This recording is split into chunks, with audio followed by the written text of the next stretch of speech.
Chris, does LeBron opting out come as a surprise to you? No, it doesn't, and not really a surprise to anybody across the league. The opt-out is what creates flexibility both for LeBron in terms of getting more guaranteed money in the long term, and for Miami in terms of creating more, getting more players to play for the team. And that's what LeBron's all about at this point. He wants to see Miami make moves to improve the roster. He doesn't want to go into another final series where it looks like Cleveland 2007, where he's taking on the team by himself. And by opting out, LeBron can put significant pressure on Miami, pressure he couldn't put on them by opting in, by sort of holding them hostage for a while and forcing them to make moves and make guarantees. They'll upgrade the roster. So this was very much procedural and comes as no surprise to anybody around the league. Chris, there are now reports that Wade, Bosh, and LeBron will all meet to, in some ways, decide their future. Is this the end of the Big Three?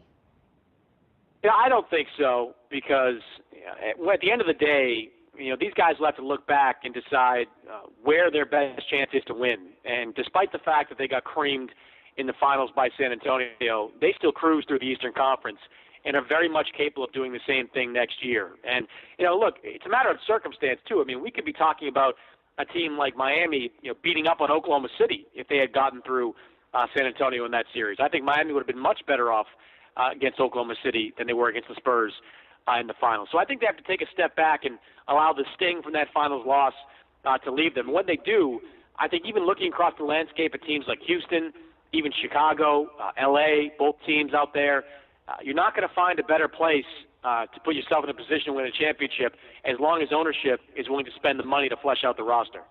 Chris, the big news on Monday was Carmelo Anthony opting out of his contract and becoming a free agent. From what you know about LeBron and Carmelo, do you think they'd ever want to pair together and try to win a title? Well, there's a very close friendship there between LeBron and Carmelo, really a close friendship between all the guys from that class of 2003.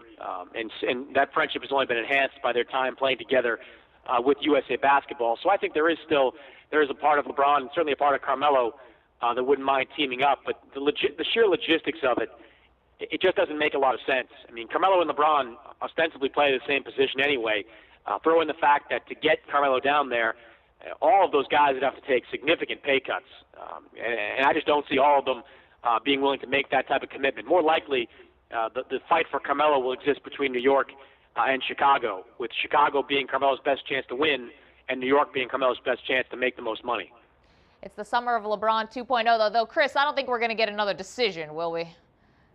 God, I hope not. And look, LeBron's a much smarter guy than what he was years ago, and he's much more, I think, mentally tough this time around than what he was years ago. He's going to make an objective decision, and he won't be intimidated by any speech that Pat Riley makes, or won't be pressured by any outside influences.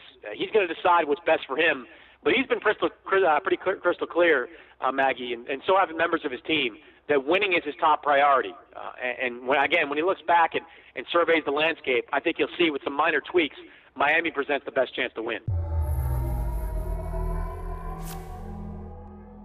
Hey there, I hope you enjoyed this clip from our daily show, SI Now. You can find a link to the complete episode in the description box below. And while you're there, make sure you subscribe to Sports Illustrated's YouTube channel. Remember, you can watch SI Now Monday through Friday live at 1 p.m. Eastern only on SI.com. We'll see you there.